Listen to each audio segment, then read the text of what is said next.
Good day everyone, we are Group 1 and we are here to ignite your wisdom about the different categories or criteria in selecting the right presidential candidate.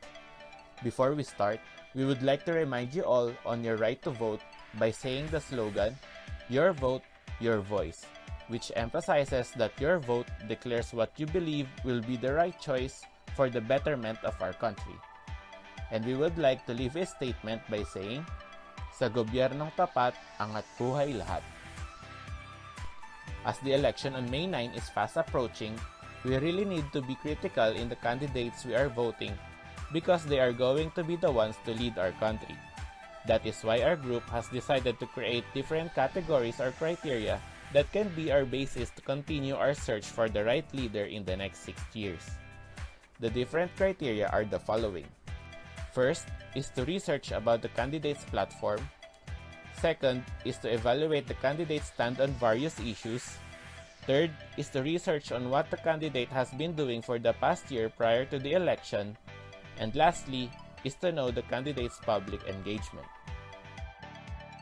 In choosing the right candidate, we must research the candidate's platforms. These candidates' platforms will help us choose the best candidate. These platforms are critical because we will be able to see what the candidates believe in, their political stand on the different issues, and their solutions. Fake news is very common today, especially during the election period. We should always check our facts and do our research, especially regarding the candidates' platforms, because that is one way to know how they will fulfill their promises to the people. In choosing a candidate, we should know their view on the different issues that the country is currently facing. Issues such as the economy, fake news, education, and COVID-19 are just some of the critical issues. And the candidate's stand is crucial because this will be a reflection on what they might do in the event that they win the election. And it also reflects what kind of policies and platform they are planning to implement. It is also important to know what issues these candidates are facing. Are they facing issues about fake news, dishonesty, or are they candidates with questionable credentials? What these candidates face would clearly tell us about the character and their stand in society. As responsible voters, it is our duty and responsibility to research the different candidates running for election. The Philippine presidential candidates and what they're doing before the election. Carlo D. Guzman has been a chairman of Bukluran ng Magagawang Pilipino since 2019 and a ranking member of Socialist Labor Center since 1993. Ping Lacson sought to expel the Cotong and authored 29 laws in his 3 terms including the Anti-Hazing, Reproductive Health Acts, and Anti-Terrorism Act. Lenny Robredo focused on implementing anti-poverty program, leading numerous relief operations, improving OBP, and managing a comprehensive COVID-19 response program. Isko Moreno Domagoso focused on improving the infrastructure of health facilities, public school, and beautification of Manila.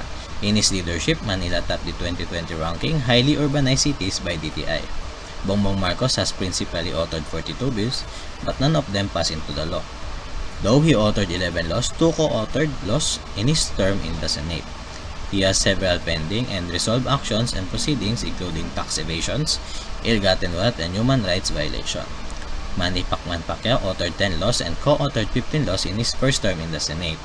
In his term in the House of Representatives, he only passed 1 law. He is noted for having a low number of bills and top absentee among lawmakers.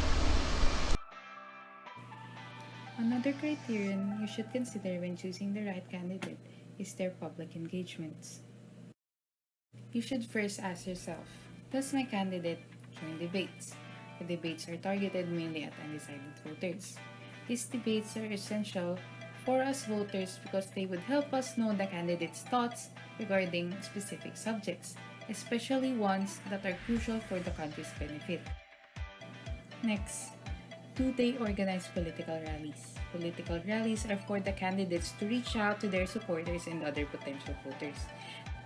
This would give them engagement with the local people in their area. These gatherings would also let them see and understand the struggles people experience in that place, making them aware and would hopefully include them in their future plans for the country.